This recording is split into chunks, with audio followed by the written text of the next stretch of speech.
The morning sun painted the harbor in shades of gold and orange as Sarah Mitchell stood on the dock, her weathered sailing yacht bobbing gently in the water. She had spent 3 years preparing for this journey, a solo voyage across the Atlantic to honor her late brother's memory.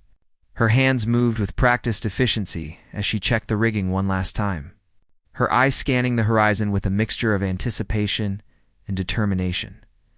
Sarah was 42 years old, with sun-streaked brown hair pulled back in a practical ponytail and eyes that held stories most people could never imagine. To anyone watching her that morning, she looked like any other experienced sailor preparing for a challenging voyage. But Sarah carried secrets that went far deeper than the ocean she was about to cross.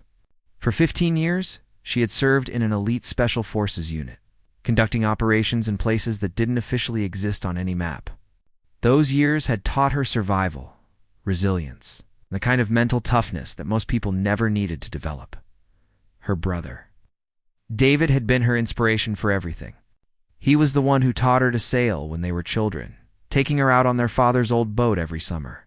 He dreamed of sailing around the world someday, but cancer took him before he could fulfill that dream. Sarah had retired from active duty 2 years ago, and ever since, she had been planning this voyage in his honor.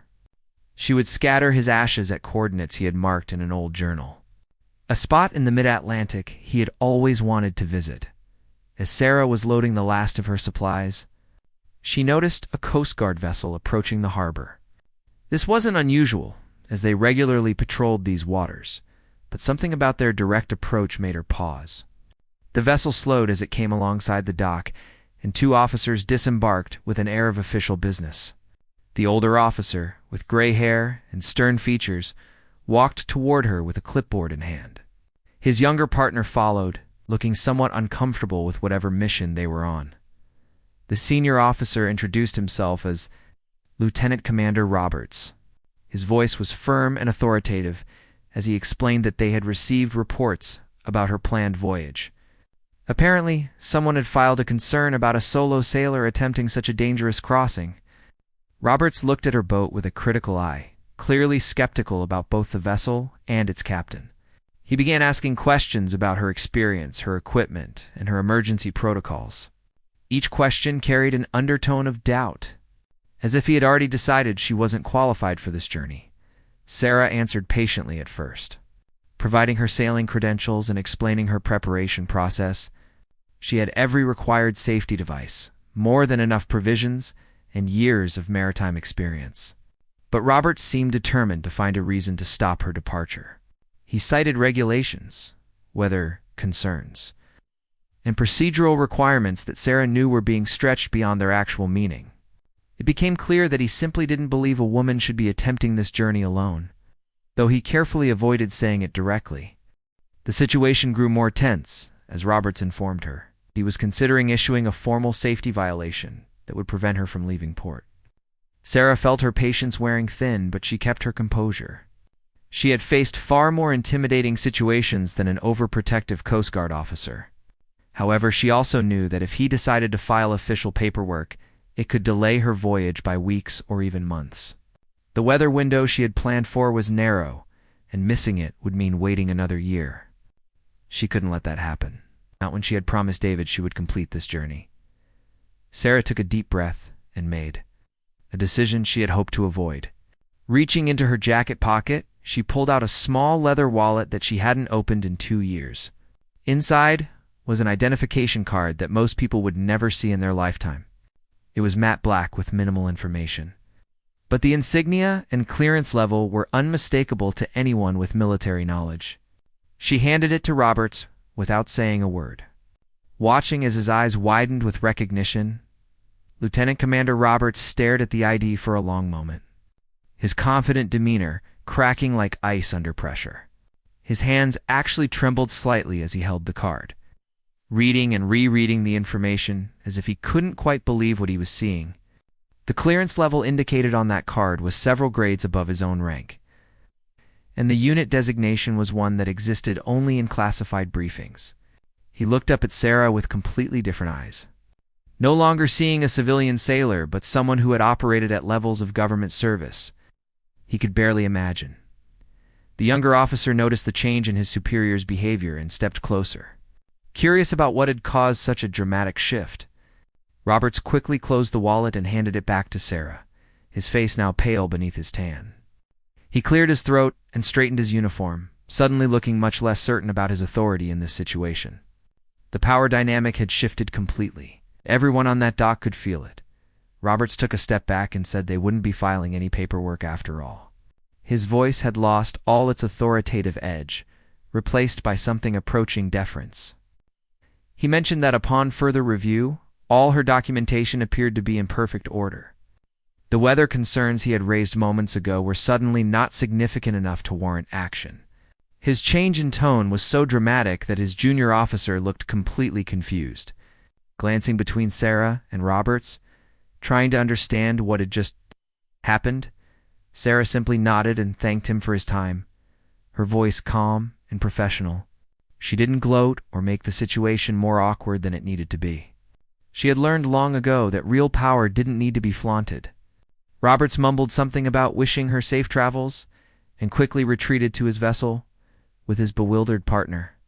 As the Coast Guard boat pulled away from the dock, Sarah could see the younger officer asking urgent questions while Roberts gave terse, quiet answers that didn't carry across the water. The small crowd that had gathered to watch the confrontation began to disperse, most of them having no idea what had just transpired. To them, it looked like the Coast Guard had simply changed their minds after a brief conversation. Only Sarah knew the weight of what that little leather wallet represented. It was a reminder of a life she had left behind, a world of shadows and secrets that most people couldn't comprehend. She had hoped to make this journey as a civilian, leaving those years behind her, but sometimes the past had its uses. As Sarah returned to her preparations, her hands were steady, but her mind was elsewhere. She thought about the missions she had run, the teammates she had lost, and the person she had become during those 15 years. The Special Forces had taught her that obstacles were just problems waiting for solutions, and that determination combined with skill could overcome almost any challenge. But they had also taught her about sacrifice, about the weight of responsibility, and about the thin line that separated order from chaos in the world with the Coast Guard vessel disappearing over the horizon.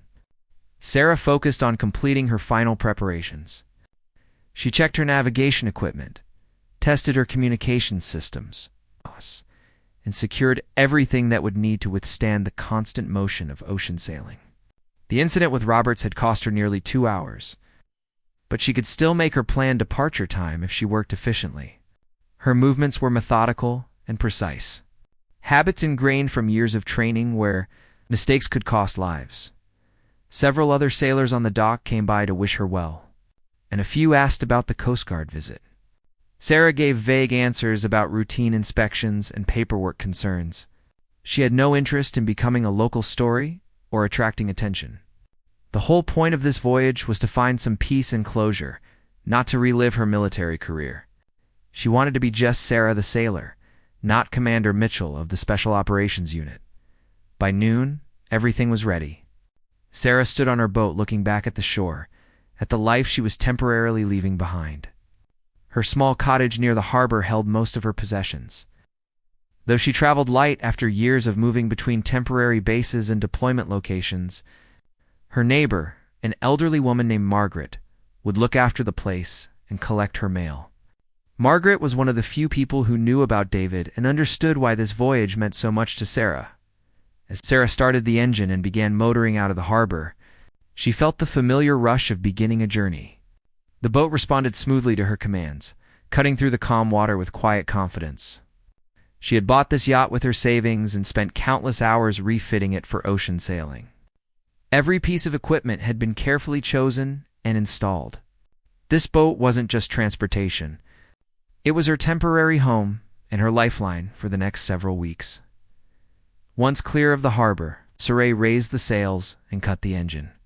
The sudden silence was profound, broken only by the sound of wind filling canvas and water moving along the hull. This was the moment she had been waiting for, when the land fell away behind her and the open ocean stretched endlessly ahead. It was terrifying and exhilarating in equal measure. The kind of challenge that made her feel truly alive. The first day of sailing was smooth, with steady winds and clear skies. Sarah fell into the rhythm of ocean sailing, constantly monitoring the boat's performance and making small adjustments to optimize her course. She had learned to sail as a child, but she had honed these skills during her military career, often operating small craft in hostile waters where being seen meant being killed. Those experiences had taught her to read the ocean in ways that most recreational sailors never learned. As the sun began to set on her first day at sea, Sarah sat in the cockpit with a mug of coffee. Watching the sky turn brilliant shades of pink and purple, she thought about David and the adventures they had planned together as children. They were going to sail to every continent, exploring remote islands and ancient harbors. Life had taken them in different directions, with Sarah joining the military and David becoming a teacher, but they had never lost that shared dream of adventure. Now she was living it for both of them, carrying his memory across an ocean he never got to sail. The second morning brought rougher conditions, the wind and waves building throughout the day. Sarah had expected this and welcomed the challenge. Her boat handled the conditions well. She found satisfaction in using her skills to work with the ocean rather than fighting against it. The special forces had taught her that nature was neither friend nor enemy, but simply a force to be understood and respected. She applied those lessons now, reading the patterns in the waves and adjusting her sails to maintain steady progress. Around midday, Sarah spotted another vessel on the horizon. This wasn't unusual in these shipping lanes, but years of training made her cautious about every unknown contact. She grabbed her binoculars and studied the ship, noting its size, heading, and behavior. It appeared to be a commercial fishing vessel, maintaining a steady course that would pass several miles to her south. She relaxed slightly, but continued to monitor it periodically. In her old life, every unknown person or vehicle was a potential threat until proven otherwise. That mindset was hard to shake, even in retirement. As the day progressed, Sarah reflected on the moment with Lieutenant Commander Roberts. She hadn't wanted to pull out that identification card, hadn't wanted to trade on her past service to solve a civilian problem. But she also recognized that sometimes you had to use the tools available to you. Roberts had been wrong to try blocking her voyage based on nothing but his own prejudices. And the ID had been the quickest way to resolve the situation without escalating to a real conflict. The truth was that Sarah's Special Forces background made her far more qualified for this voyage than Roberts could have imagined. She had survived in some of the most hostile environments on Earth, navigated through enemy territory with minimal equipment, and made life-or-death decisions under extreme pressure. A solo ocean crossing was certainly dangerous, but it was a manageable risk for someone with her skills and experience. The real challenge wasn't physical survival, but emotional healing. Working through the grief and guilt she carried about. David's death. Sarah had been deployed overseas when David was diagnosed with cancer. She had managed to get emergency leave to see him during his treatment, but military obligations kept pulling her away. When the end came, she was in a location so remote and classified that she couldn't even be told about his death until 3 days after he passed. That delay haunted her, the knowledge that her brother died thinking she might not come home in time. She had made it to the funeral. The guilt of not being there when he needed her most was a weight she still carried. This voyage was meant to be part of healing that wound. By completing the journey David had always wanted to make, by scattering his ashes at the coordinates he had marked in his journal, Sarah hoped to find some measure of peace. She knew that sailing across an ocean wouldn't magically solve her grief, but it felt like the right gesture, the right way to honor her brother's memory and maybe forgive herself a little bit. As night fell on her second day at sea, Sarah set up her boat for self-steering and went below to prepare a simple meal. The interior of the yacht was compact but efficient, with everything she needed within easy reach. She had installed additional safety equipment and backup systems, drawing on her military experience to prepare for worst-case scenarios, but she had also made it comfortable, adding small touches that made it feel less like a survival exercise and more like a temporary home. After eating, Sarah returned to the cockpit to stand watch. The night was clear, with stars scattered across the sky in brilliant profusion. Out here, far from any city lights, the Milky Way was clearly visible as a river of light across the darkness. She had seen skies like this in remote deserts and mountain ranges during deployments, but there was something special about seeing them from the middle of the ocean. It reminded her of how vast the world was and how small human concerns could seem in comparison. By the fourth day, Sarah had settled completely into the rhythm of ocean sailing.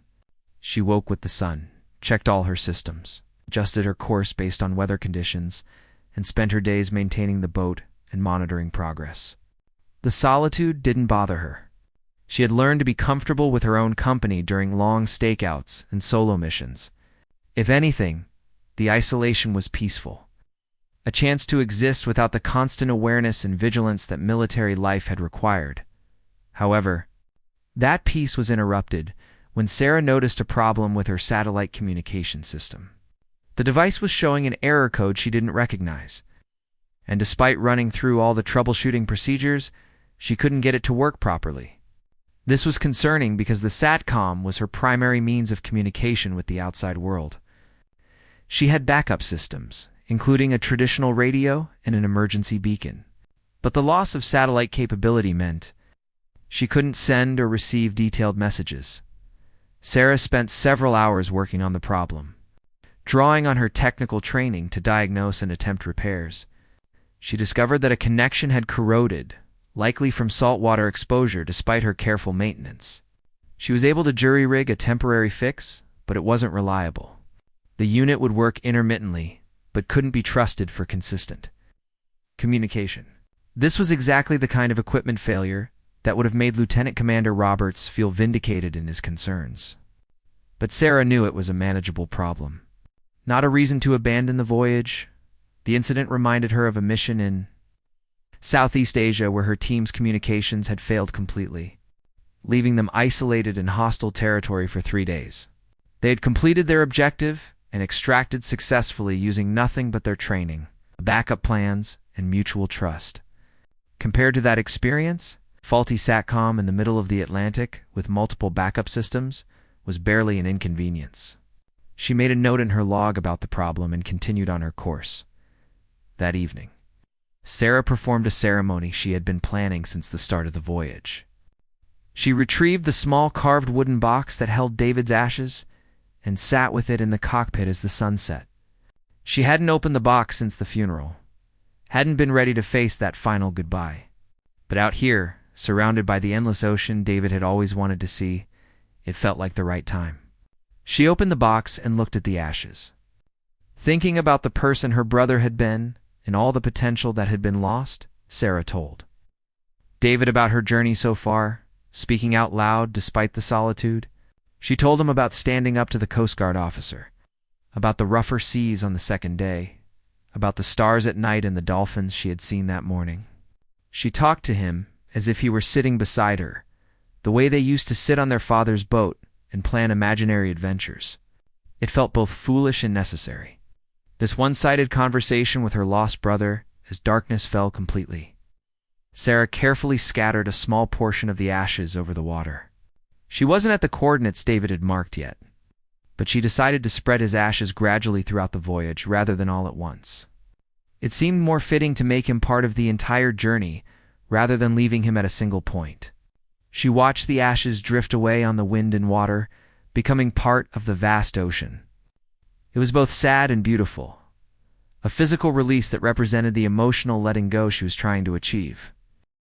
The fifth day brought challenging weather as a small storm system moved through the area.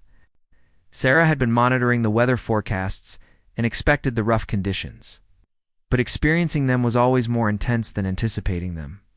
The wind increased in near gale force, and the waves built to 15 feet or more. Her yacht was well built and properly equipped, but the conditions still required constant attention and careful seamanship. Sarah reduced sail area and secured everything on deck, then settled into the work of managing the boat through the storm. The physical demands were significant, requiring strength and endurance to handle the wheel and work the sails in harsh conditions. But she found a kind of zen in the challenge, a focus that pushed everything else out of her mind. This was survival in its purest form, human skill and will pitted against the raw power of nature.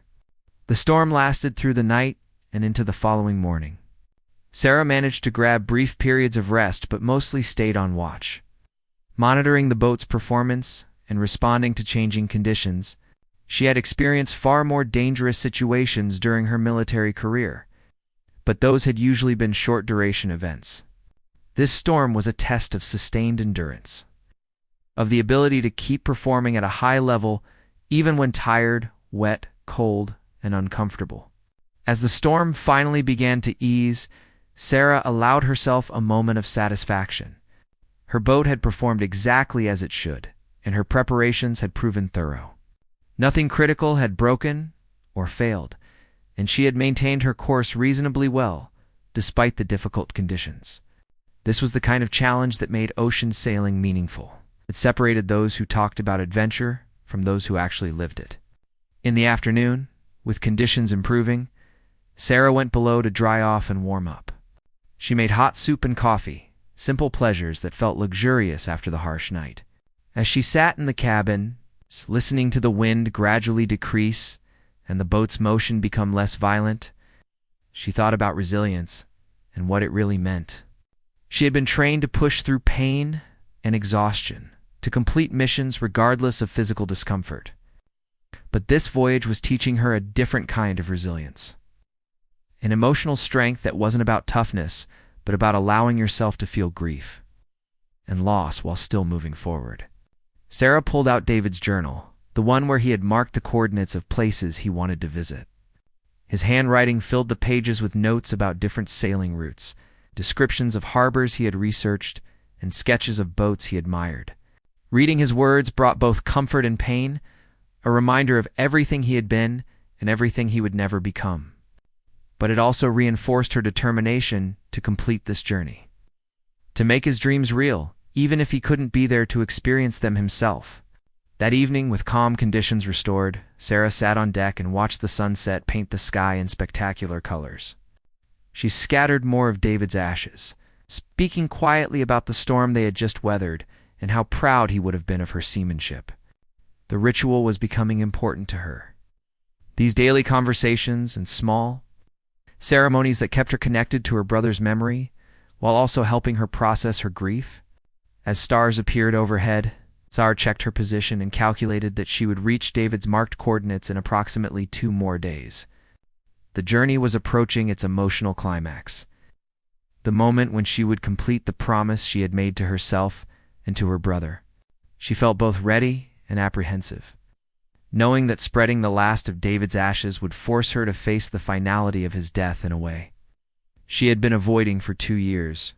But she also knew that this moment of closure was exactly what she needed, the reason she had undertaken this entire voyage.